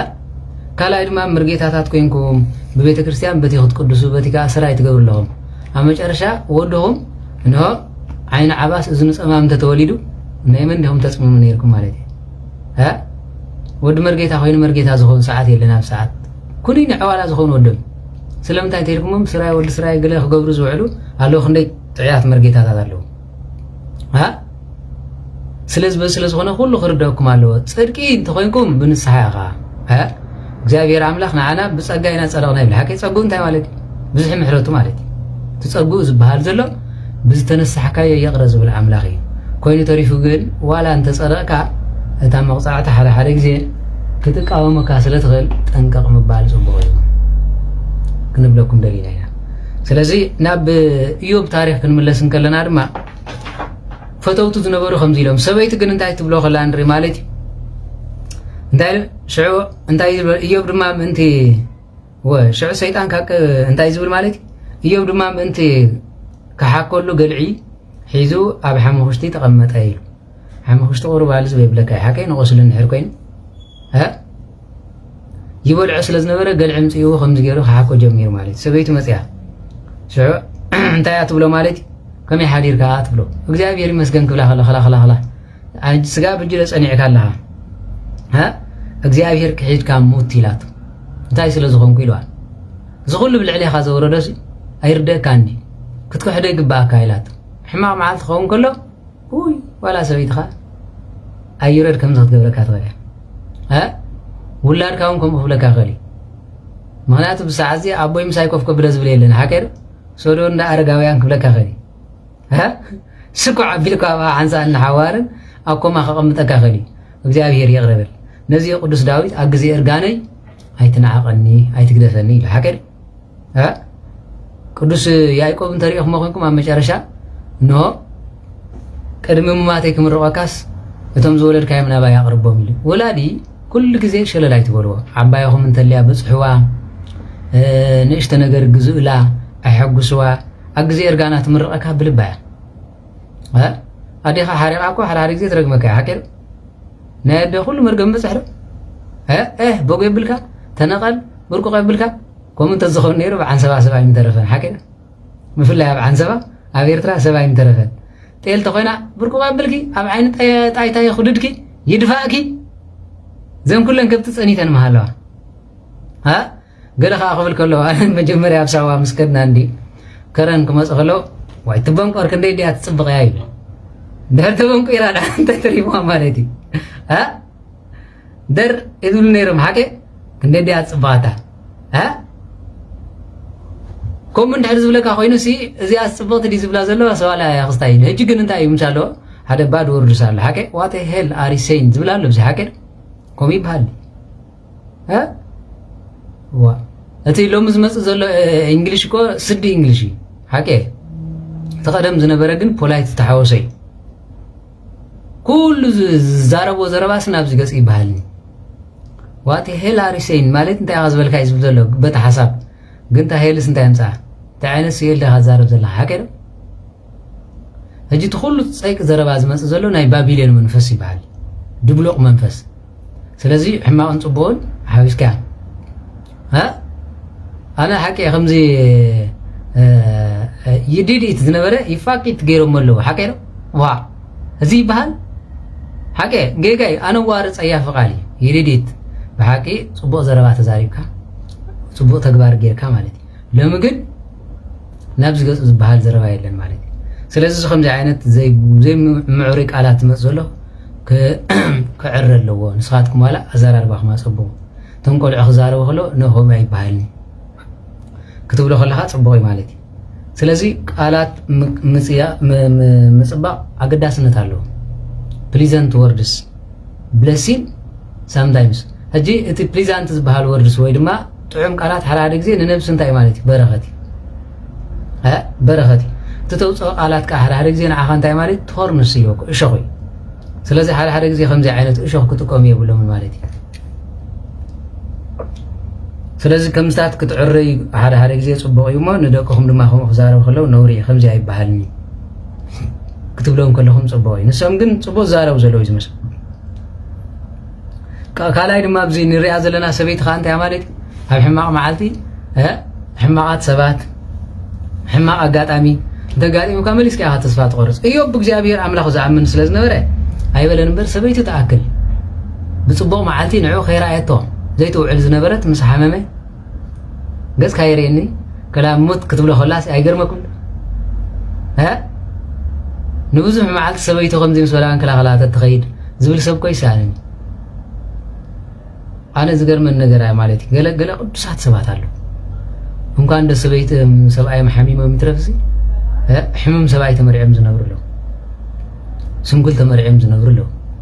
أبز ميديا زرعنا مالتي ببهري سنقول زخنة كباب عدو خلا ده من دفرام سيم ماله ميديا هكذا بتعم زجر من الناس ببهري مالتي دحين بسنقل نازقات أمسكوا تمالو تعينيري وينيري يركح استايت قبرت غريها ግን ببهر سنقلنا ካብ ህፃንነቱ ትሕዝ ዘጋጠሙ ካብ ህፃንነቶም ኣነ ኣብ ደቀ መሓረ ነይሮም እንዳቤ ሃለቃ ገለጽ ባህሉ መስለኒ ተዘጋጊ እንዳጆቶን ዝነበረው ቶም ሰብኣይ ብኹርሲ ብዱካዮም ዝኸዱ ሰበይቶም ክፈትዎም ዝነበራት ሪ ብዱካዮም ዝኸዱ ከምዚ እንዳበሉ ዝኸዱ ደቆምን ገለምን ክልቦም በዓል ዓይኖም ገለጽ ባህላ ነይረ ዝክሮ ናይ ዝክሮ እንቶም ደቀ መሓረ ማለት እንዳጆቶኒ እንዳቢላርዶ ዝነበረው ናይኳ عينهم نايقربا محزنتي نيرنا بتعم لبام قال يا نيرا نعنا يسدرا خلا لي كاز بلت نغزي جما بخي ميلا هو ادي قدستي انغريلي سلام تايلاتني وا ازي كو እግዚአብሔር አምላክ ዘሃቦ ይኸም ዝገብር ዝኸልምበር ማንም ዝጾሮ ነገር የለን በጣም ዝገርመን በዚህ ማለት ነው ስለዚህ አሃር ግዜ ቅዱስ ወለደል እዚ ኮ ተዕድልቲ መስቀል ጸይርካ መኻድ ማለት ገሊ ኻምስ መንኮሰ ዘጣዓሰይ ሳኒ ሐቀ ባ كم قال خبلات يمرز ممكن يلين دربي وزخير كايسان سلازي أبز جنتي يوبز ملسو ملسي ناي كلاتنا هوني قبا فتنا خقات مكا خلو تملسو ملسي تخكل زبهالزي دايلوا هاف تخلا تفتونيرا سبي مسونيرو እንኳን እሱ እንደ ሐራስ እንደ ዝምርዓውን ከይተረፈ ከብት ዝህብ ዝነበረ ሰቢ ውላድ ከለውኻ ኣብ ሕቁፉ ዘሰራስሮም ንሳውን ደቃ እንዳራየት ትነብር ነይራ ሕጂ ሰበይቲ ጭንቀት ኣይትኽልያ እንተበርቲዕ ዋድማ ተስፋ ትቆርጽ ያ ማለት ደቃ ሲና ሰባያውን ሃይማይ ጥሪታውን ከይደማይ ክላኸላ አምላኽ የለና ምባል በጽሐ አምላኽ ጥረፋ ምባል ዝበጽሕቶ ተስፋ ምቆራጽ ይባል ስለዚህ ንሰበይቲ ንሽቶ ነገር የጨንቃ ንሽቶ ነገር ካይሐጉሳይ ሐቀ ካብቲቲ ትህብዋ ሰልድን ላዕሊ ጥዑም ዘረባ እንተ ተዛሪብኩማ ሞራል ኣይሕደስ ካብቲ ዓብይ ነገር ትገብርሎ ንሽቶ ጊፍቲ ወርቂ ዝመስል እንተገይርኩም ለኻ መሊሳ ፍቕራ ይሕደስ ማለት ሞራል ዝሕደስ በቃሊ ፍቅር ዝሕደስ ብጊፍቲ ስለዚህ ታምሳኹም ትነብር ዘላ ጓል አንስተይቲ እንታይ ከም ዝድልያ ክትርድኡ ፍትኑ ማለት ሓደ ግዜ ግን ምግናሕ ጽቡቕ ሓቀይ ግናሕ ምባል ጽቡቕ እዩ ቆልዓን ሰበይትን ትማች እንድሕር ከይዶም ምእላይ መሸግረካ ይዳር ቆልዓ ሰይልካ ስድን ተሰሪድካ ንዓይካ ይኸውን ሰበይቲ ከዓ ከምኡ እንድሕር ኮይኑ ኣብ መጨረሽታ እንታይ ጌርካ ለይድኻ እንታይ ኣኸስኻ ነብሰይ ከምዚ እንደ ክትብለካ ትኽእል እያ ምክንያቱ በታ ድኽመታ እንድሕር ኣቲዋ ንኽትመልሳ ክብር ዝበለ እዩ ተግሳጽ ጽቡቕ እዩ ጌጋኻ ከዓ ምእራም ጽቡቕ እዩ ኣብዚ ኣነ መጽሓፍ ቅዱሳዊ ዝነግረኩም ማለት ሃብቲ ንብረት ወርቂ ኩሉ ካብ ኣቦና ደይን ዝውረስ ይብል እሞ መስተውዓሊት ሰበይቲ ዝብል ቅድስቲ ሰበይቲ መልሱ እስኪ ቅድስቲ ሰበይቲ ካብ እግዚአብሔር እያ ዝብል መስተውዓሊት ሰበይቲ መስተውዓሊት ሰበይቲ ዝብል ስለምንታይ እንድሕር ተባሂሉ ጓል አንስተይቲ ውድቀታ ብምስተውዓል ትራይ ብኻልእ ሓያለ ብዘይ ምስተውዓላ ዝወደቐቶ ግን ተሪራ ትኸይድ እያ ምስተውዓል ባጥርያ ትወድቕ ጽቡቕ ጌራ ከይመርመረት ሓደ ግዜ ሓቀ ፋሻሊ ድኽም ዝበለ ሰብ ተኾይኑ ብወረ ይኣምን እዩ ወይ ድማ ኣእምሩ እንድሕር ትሕት ኢሉ ወይ ኣእምሩ እንድሕር ናጽነት ክህቦ ጀሚሩ ብዝተባሃለ ዝኣምን ስለዚ ብኡ ዝኣመነ ሰብ እንድሕር ሃሊ ድማ ደረቕ እዩ ዝኸውን ስለዚ ጓል አንስተይቲ ኩሉ ግዜ ትወድቆ ብምንታይ እንድሕር ተባሂሉ ብዘይ ምስተውዓል ነዚ ስለ ዝኾነ ሰሎሞን እቲ ውህበት ካብ ኣምላኽ ክኸውን ከሎ ምስተውዓል ድማ ክውስኻሉ ከም ዝግበአን ዝዛረብ ማለት ወዲ ተባዕታይ ንኽወድቕ ምስተውዓል ዘይ ምስተውዓል ኣየድልየን ዝተኸፍተ ገዛ እዩ ዘጋግዩ ክትስእ ከሎ ድማ ብድድ ኢሉ ኸይድ ከሎ ይምለስን እዩ ክትስእ ከሎ እውን ከምኡ እዩ ጓል አንስተይቲ ግን በታ ዝኸደታ ኣረማይ ካብ ኣተኸዋ ኢላ ናይ ምንባር ባህሪ ዘላ ኣብዚ ሕጂ እንታይ ማለት እዩ ናይ ሰብኣውን ተባዕታውን ኣንስታውን ትረት ልቦና ዝበሃል እዚ ሕጂ እንታይ ማለት እዩ ክትዕርዮ ይግባእካ ጓል አንስተይቲ ናይ ምስተውዓል ኣስተውዒላ እንተኣትያ ተኻይ ተወፅን እያ ሓንሳእ ሓሲባ ዝገበረቶ ኣይተወፅን እያ ስለዚ ክትገብሮ ከላ ግን ክተስተውዕል ኣለዋ ማለት ስለዚ ኣብዚ ግን ቅዱስ ኢዮብ ዝተዛረባ ቃል ንኹላትና ከመርስ ትጠቕመና እንታይ ማለት እዩ ትማሊ ሃብቲ ከለና ከምዚ ይበልክን እግዚአብሔር ንኽሓዶ ይበልክን ውላድ ከለና ከምኡ ይበልክን መዓርን ፀባን ንህብን ከለና ከምኡ ይበልክን ሕጂ ግን ንምንታይ ንኽሓዶ ትብልን ኣለኺ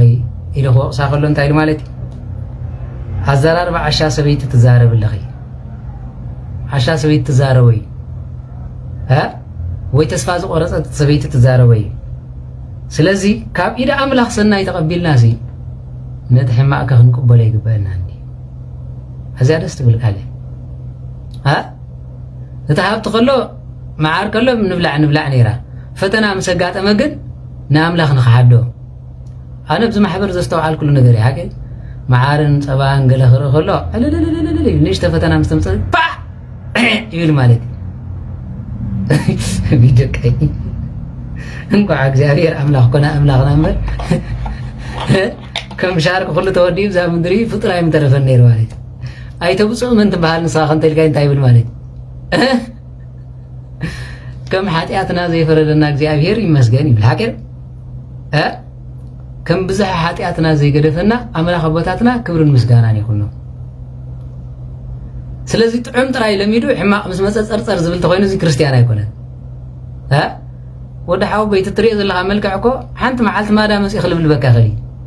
ተመስገን ኢልካ ተቕበሎ ትሒዝካዮ ዘለኻ ጉልበት እውን ምፅኡ ኢልኮ ሓደ ዘዳቕቕ ሕማም ኣምፅኡ ሳዕሪ ከምሰለካ ይኽእል ተመስገን ትስሕቀሎ ዘለኻ ስንኻ እውን ሓንሳብ መፅኡ ቡዳ መንፈስ በሊዑ ዋላ በቕበቕ ክጠፍ ይኽእል ተመስገን በል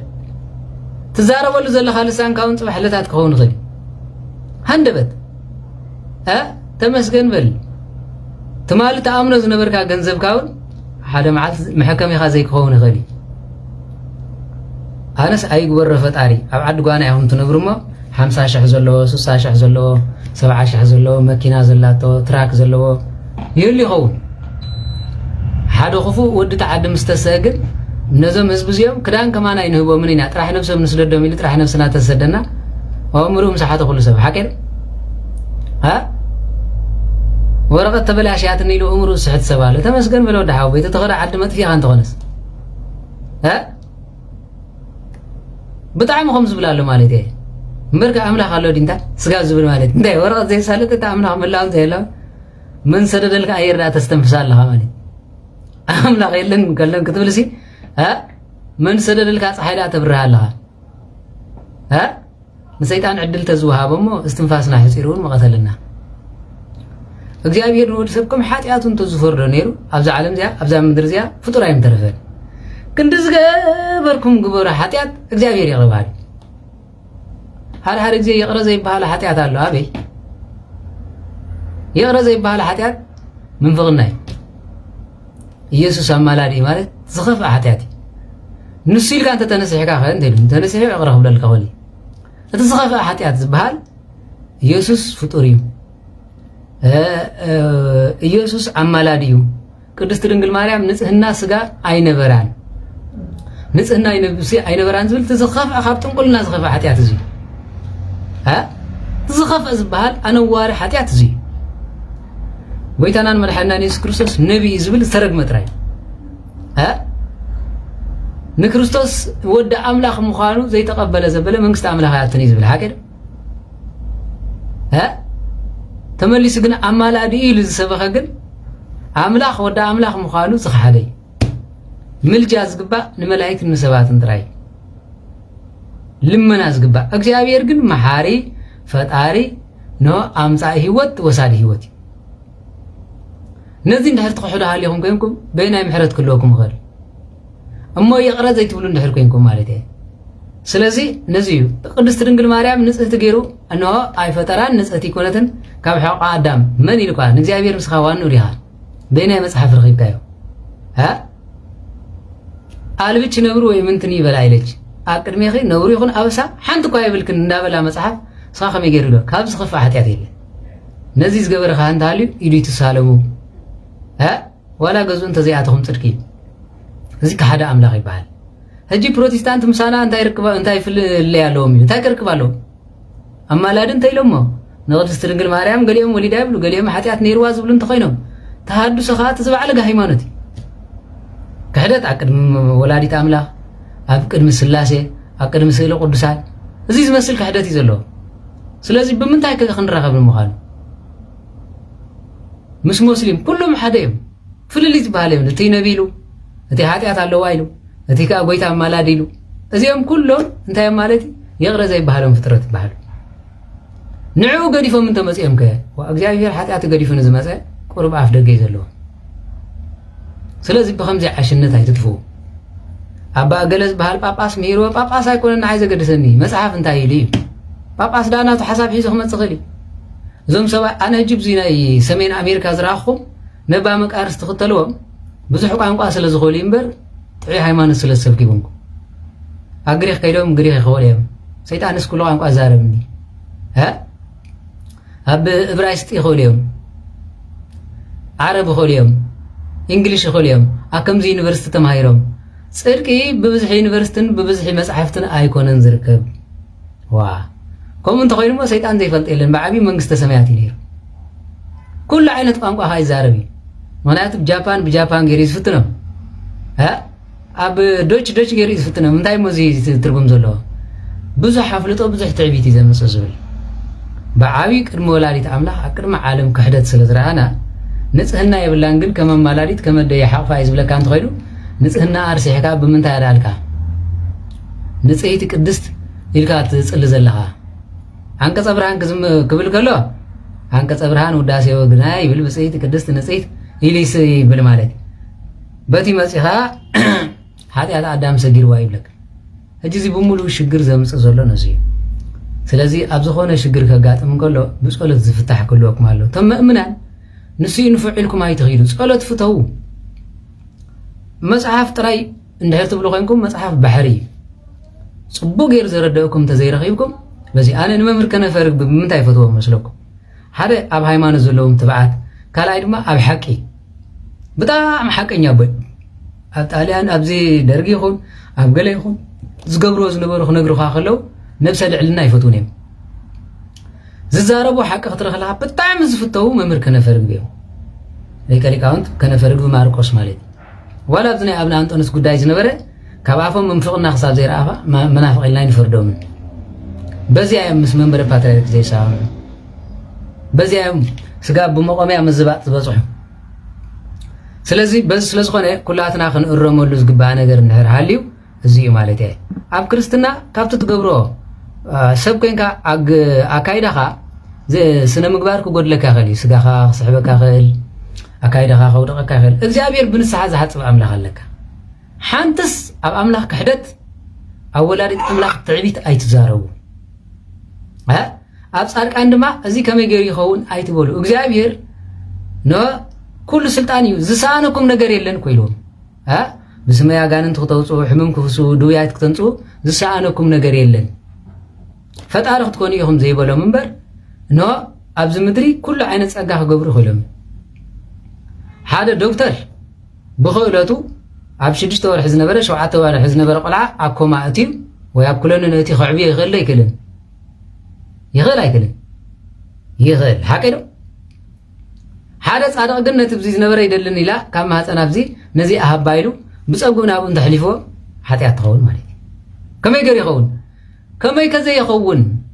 ጎይታ ከምኡ ይገበረና መጽሓፍ ስለዚ ሃዋርያት ከምኡ እንተገይሮም ወይ ድማ ቅዱሳን ክንቅበሎም ንኽእሎ ኦፍኮርስ ካብቲ ኣነ ዝገብሮን ላዕሊ ክትገብሩ ኢኹም ኢሎም ሓቀዶ እዚ ዘይተቐበልና ዳ ንምንታይ ስለዚ ኣብ ጻድቃን ዘለኩም ንዕቀት ካልኣይ የብሉን ዋላ እዚ ቢንያም ዝበሃል ቆልዓ እንታይ ኢሉ ይዛረብ ነይሩ ብቐዳማይ ድርሳንን ገድላትን መካትዕ ናይ ቤተ ክርስቲያንና ኣይኮኑን ዋት ወንጌል ብምልእኸ ድርሳንን ገድላትን ተዘይምልሶ ካበይ ምፂኻ ወንጌል ምዃኑ ንኣመንካዮ ገድላት እንታይ ማለት እዩ እንድሕር ተባሂሉ ወንጌል ማቴዎስ ምዕራፍ 5 ዘላ ዝፈጸሙ ሰባት ማለት እዩ ንጽድቂ ዝፈጸሙዋ ሰባት ንክርስቶስ ዝመሰሉ ሰባት ብርሃን ዓለም ቅዱስ ጳውሎስ ከምቲ ኣነ ንክርስቶስ ዝመሰልኮ ንዓይምሰል ኢሉ ኣብነ ተክለ ሃይማኖት ንክርስቶስ መሲሎም ብምኻዶም ምስክራ ይኾኑን ማለት ተጋድለኦም ንእግዚኣብሔር ኣይምስክርን ንመጽሓፍ ቅዱስ ኣይመስልን ማለት ዓብዪ ክሕደት እዩ ተጠንቀቑ ድርሳን ስለ መላእክቲ ይዛረብ ኦኬ ድርሳናትን ገድላትን ምስክራ ይኾኑን ተተባሂሎም ሓንቲ ሕቶ ሓተኩም ኩልኩም መላእክቲ ዕለት ክንደይ ተፈጢሮም ሰዓት ክንደይ ተፈጢሮም ማእስ ተፈጢሮም ኣይትረኽብዎን እዮም ኣብ መጽሓፍ ቅዱስ ድርሳን እንተዘይነጊርኩም ብምንታይ ትደግሞ ጎይታ ዝገበሮ ግብርታት ካልእ ኣሎ ወንጌል ዮሃንስ መጨረሽታ ተጻሓፉ ማለት እዩ ኣካል መጽሓፍቲ ኣሎ እዚ ግን ንተግሳጽ ንዝኣክል ኢና ዝጸሓፍናዮ ኢሎም ጽሒፎም ኣለዉ ካልእ ከም ዘለውን ነጊሮም ኣለዉ ስለዚ ከምዚ ዓይነት ክሕደት ተምፁ እንተሃሊኹም ኣብቲ ሃይማኖት ውድቀት ተምፁ ኣለኹም ማለት እዩ ብዙሕ በቃ ናይ ተዋህዶ ሓርበኛ ከምዚ ገለ መሌልኩም ትዝሰብኮም ወይ ትሰምዖም ዘለኹም ቆልዑት ይፅሉ የቕለዉ ዓገብ ክትብሎ እዩ ዝግባእ ኣምፃ ኣቢልኩም ኣብቲ ናቱ ክትኣትዉ ከለኹም ድርሳናትን ገድላትን ሲ ንቤተ ክርስቲያን መካትዕ ይኾኑ ዶ እንተኢልኩም ንኽብለኩም ኦኬ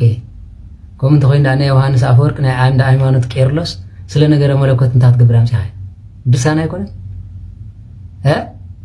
ንምዃኑ ኸ ንወንጌል ዝፈትሖ መን እዩ ድርሳን ወንጌል ቁልፍ ፀጋ እዩ ንዑ ዝፈትሐልካ ግን ንኣብነት ቃል ስጋ ኮነ ዝብል ዘሎ አንድ ሃይማኖት ቄርሎስ ተኻቲዑ ንመናፍቃን ረቲዕ እንተዘየምፀልና ብምንታይ ዳ ነተዋህዶ መስከርናዮ ድርሳን ትንዕቁ እንድሕር ሃሊኹም ገድሊ ትንዕቁ እንድሕር ሃሊኹም ኮይንኩም ፀጋ እግዚኣብሔር የብልኩም ተዋህዶ ክትኮኑ ይትኽእሉ ማንም ሰብ ድርሳንን ገድላትን መካትዕ ናይ እግዚኣብሔር ኣይኮኑን እዩ ዝብል ተሃልዩ ንሱ ካብ ቤተ ክርስቲያን ወፃኢ እዩ ንሱ ናይ እግዚኣብሔር ፀጋ የብሉን እንታይ ትገብር እንዳ ተክለ ሃይማኖት ታቦት ጌርካ መካትዕ ዘይኾኑ ኣቦ ኮይኖም ዘይመክሑ እንተኮይኖም እንታይ ትገብር ምፅኢኻዮ ስለዚ ንሕናስ ኣብ ትሕቲ እግዚኣብሔር ኣምላኽ ዝተዋሃቡና ቅዱሳን ከም በዓል ተክለ ሃይማኖት ከም ገብረ መንፈስ ቅዱስ ኣብነ ገሪማ እዚኦም ብምሎም ነታ ሃይማኖት ዕንቁ ኮይኖም ንክርስቶስ መሲሎም ዝኸዱ ስለ ዝኾነ በረከቶም ሓዲርና ኣማላጅነቶም ኣዴናትና እሞ ከገርመኩም ድርሳን ከም መካትዕ ጥራይ ዘይኮነስ ገድሎም ሓዚለን እየን ቆልዓ ወሊደን ከይገርመኩም ስለዚ እዚ ክርደኩም ይግባእ ወንጌል ወንጌል ናይ ኩሉ ማስተር እዩ ኮይኑ ተሪፉ ግን ድርሳንን ገድልን ካብኡ ዝጓሓፍ ኣይኮነን ስለ ጽድቂ ዝጠሚ ብፃዕን እዮም ዝብል እንተኮይኑ ስለ ጽድቂ ዝጠሚ ተክለ ሃይማኖት ጥራይ ወይ ፓስተር እገለ ወይ ድማ እገለ ይኮነን ተክለ ሃይማኖት እዮም ንዓ መሲሎም ስለዚ ነዚኣ ብምባል ዕብራውያን ምዕራፍ 11 ዝተዘረበ ቃል ኣሎ ስለዚ ዕብራውያን ዘላ ጌርና ክንብላ እሞ ሽዑ ናብታ ብርሃን ዓለም ቅዱስ ጳውሎስ قبل القدسان زنبرو فقري مراف 11 12 13 خطري وتخليهم الهريخم خوينكم بمولهم زصحافو كاب 11 12 13 سلق قدسان كزارب كل كابز غرمكم نقدسان ادنيقو ززارب زنبري كمزي حيل حوطفو كاب سحلت سيف دحانو كاب دخام برتعو ابوق حيلو نسراوي تحزاب هدموم انستن موتات بمتسا تقبلهم قالوتون تساقيمو زحيش تنساي من تغرقبيلو محرت ايدلين غرياتهم دما بغلچان بغرفاتن برغچان ابلعل زيون بموقحن ماسرتن تفطن يبل نصاركان كوي بدار بامن تقتلوا بمغاز تفتنوا تسيفوا موتوا اغوزا اباغي دينانات الن تخدينهم دما زورو سانو صبم حساره مكرا صغو يبل نمانيزي نصاركان اب نغري ماسي كاب اوروبا نعدنا زخدسي ود نغس يم نيرو كاب نغسنا ناي زعلم نغسنا ناي كريستوس عشان يلوم يم نيقوم حكير ها كزمرلهم كلنا كو خمزينا منينك ابيات زوقرا نبعلامنا رغاوي نزمرلهم نتساعد قدسان منينك ابيات زوقرا منينك ابيات زوقرا ابيات زوقرا ابيات زوقرا ارغاوي نبل سلمنتاي وقور ابياتن نو دما زبلص غزان غديفكا ندخنت مرصكان بلو مالتي بزينا ندنقوم نصاركان بزينا خاليتن كترن برختومن لقصومن زين غدفو ابراويان اب زنب بالكم زلكم معراف 6 قطر 10 تايل اتم حواتيتن قدسان يلكم زغلغلكمون تغلغلوا زلكمن زرسع طلام املاح يكونني تسمم تصوعوا ما يدفكم من እግዚአብሔር አይተታለሉ በገሊዮም ስለዚህ አብዚ ድማ ገሊያቶም ድማ ዓለም ናአታቶም ዘይትበቅዕ ኮይናስ አበረኻታት አበኽራን አባዓታት አጎዳጉድን ምድርን ኮለል በሉ بجكنا فصام انت خبصحيكم ما املاح بزعبا زحيش سلا زحاله ازيوم كلاتهم امنت تمسكير لهم زلو نتا تسفا دما نو ايرخوان بالنزيو ስለዚህ እዚያም በሙሉም በእምነትም ተመስከረለም ይም ክርስቶስ ከሆነ ይቃልን ግን ናይ ክርስቶስ ጸጋለ ቢሰም ንዕዝ መስለዮም ግን ክርስቶስ እዚያም ቀደም እዚያም ነቢያት ነበርዮም ይብልማ በሞቶም በገለጽ ደሃነ የለን ምክንያት ከድሕነና ዝኸል ክርስቶስ እዩ ናይ ክርስቶስ ግርፋት በመحسابهم ግን አስበው አይጎደልን እንኳን እሱ እንታይል ማለት ወንጌል ማቴዎስ ምዕራፍ 12 ቁራስ እንጀራን ሕፍንት ማይን እንኳን ተትቡ አስበው አይጎደልን ይብል ማለት አስቢ ካብዚያም ንንሽተይ ተቃለሉ ይብልሞ መላእክት ማፍ ሰማይ አቅርም እግዚአብሔር አምላክ ቆሚዮም ካይብል ስለዚህ ሆነ ይዛረቢሞ ንደቆ ቆጽዕ ከም ዝኸል እግዚአብሔር ይዛረቢ ማለት ንደቆ ንዝፈትዎ ይቆርጥጦም ይል እግዚአብሔር ንዝፈትዎ ይቆጽዕም ዶ ወይ ፍትኖም ዶ ወይ አብርሃም ፈተውን እንተኮንካስ ወድኻ ሰውለ ይሉ ክሰውሉ ምስደለየ ግን ወዲ ቀተለን በጊዕ ይው ሀገር ተፍቅረን እንተኮንካስ ይሉ ዝፍትነና ፈተና አለና ግን ሁሉ ዲዩ አይፋሉን ነቶም ዘፍቅረም ነቶም አቅመም ዝሆኑ እንተ ዘይ ኮይኑ ግን አና አቅምና ፈቲና ይዝኸይድ ስለዚህ ሆነ ኩላትና ተረዲና ይንኸይድ ኢዮብ ድማ ነዚ እንታይል ማለት ዝኹሉ በረኸት ዝኹሉ ሃብቲ ጸጊብናስ ኣብ መጨረሽታ ትመከራ ምስ መጽኻ ክንቅበሎ ይግበአና እንዲ ዝብል ስለዚህ ኣብ ጽቡቕ መዓልቲ ጽቡቕ ኣብ ትሕማቕ መዓልቲ ድማ ከም ጸጋ ተቐቢልና ይዳ እምበር እጂ ትመሃሩ ጸኒሕኩም ዝኾነ ሽግር ምሰጋጠመ ኣጆኻ ኢልኩም ክተተስቦ ይዝግባእ እምበር እዚ ኢልኩም ትነቕፎ ተሃልዮም ጽቡቕ ጥራይ ተጣቕዑ ከም ህዝቢ ኤርትራ ዕልል በሉትም ህዝቢ ዕልል ኢለን ሰበይቲ ይበሃል ኣብ መዓልትና ጽነት ሃቄዶ ኣፌ ሓደ በዓል ካሜራ ቀድሕ እንደልዩ ኣብ መንገድሲ يكون حوي ኣብ ታሕቲ ወዲ ያረዲ ኣዚ ዘሎ ኣነ ኣይረኸብዎን ኣይረኣኽዎን ዝኾነ ነገር የበልክዎን እዩ ወኽብድል ኮይኑ ምናልባሽ ዋይፋይ ዘይብሉ ዲ ኮይኑ ክፈልጥ ኣይከኣልኩን ኣነ እስሊ ጥራሕርየ ገጹቡን ኣይረኣኽዎን ኣይደወልኩሉን ኣብዚኣ ሰሒፉ ሕጂ ሓገዝ ዘድልየ ዓንዲ ሕቆይ ተሰይረ እዩ ዘሎ ዓዱ እውን ኣይፈለጥኩን ትግራዋይ ኣብ ኩናት ትግራይ ተወግየ ዝብል እቲ ዝሰደደለይ ስእሊ ከምኡ ስእልታት የርኢ ግን ኣይፈለጥኩዎን ቅንዕና ትሕሸኒ ኣነቲ ማለት ኣነሳ ሕግዝን እየ ዝኾነ ነገር ሓጊዘውን ኣይፈልጥን እየ ሕጂ ደድሕሪ መፂኡን ኣጋጣሚ ኣትዩ ሰሓብ ንገለመለ ይብል ነይሩ ሕጂ ምናልባሽ እቲ ዲያቆን ዝበሃል ዲያቆን ኢፍረም እዚ እዩ ሳሚኤል ዝበሃል ሓደ እዚኦም ተሓወይ እቲ ክንዕና ግን ዓድኻ ኣበይ ተወጊእካ ገዝካ ቀልዒካ ከዓ ምስኦም ተዘራርብ ብዋይፋይ ብክስታይ ዲኻ ገለ ምነት ሰደድካ የርእየ ኦረዲ ንሱ ዋይፋይ ዘይብልካ ከይኮን ምናልባሽ ታሃዊካ ከይትኾኑ ሕጂ ግን ስእልካ ተምሃር ዋይፋይ ተሊካ ስእልካ ተምሃር ዋይፋይ ዘይብልካ ትኾንካ ግን ዋይፋይ ንካልእ ግዜ ኮነካ መዳወለ ኮነካ ይ ሶሪ ዲያቆን ሓወይ ከምዘካ ሕራ ይበሉ ናብ ክስታይና ክንከይድ ኢና ስለዚ እንታይ እዩ ዝብል ዝናትና ህዝቢ ኩሉ ግዜ ትዕልል ትጣቕዒት ለሚድናዮ ኢና ሓደ ግዜ ግን ዘይጣቕዕ ከጣቕዐና የብሉን ዘይሽግርን ማለት ስለዚ ኣብ ሪኹም ኣብ ኤረ ቲቪ ሰበይቲ ማይክሮፎን ክበክን እንደ ኢልወን ዕልልልልልል በላ እሞ ቀድሐክን እየ ኢልወን ሕራ ኢለን ማይክሮፎን ሒዘ ጀምራ ኢልወን ኢለን ማለት እዩ ኣዴና ዕልል ይብላ ኣለዋ እስኪ ክንቀርብ ኣዴና እንታይ ኮይን ክንዕልል ትብላ ኣለኻ ኢልወን ወይ ዝወደይ ዕልል በሊ ዘይበልካ እንጂ ትረዲኻ ዕልል በሊልካ ንኣነኻ ዓሊለ ኢለን ንሱ ተፀበየ ግን እንታይ እዩ ብምክንያት መዓልቲ ናፅነት ኢና ንዕልል ዘለና ኢለን ዝዛረባ ንሱ ግን ዕልል በላ ቀድሐክን ኢልወን ዕልልልልልልል ምስ በላ እንታይ ማለት እንታይ ኮይን ክንዕልል ትብላ ኣለኻ ምስ በላ ዕልል በሊ ዘይበልካ ሕጂ ከዓ ከምዚ ኮይኑና ኣሎ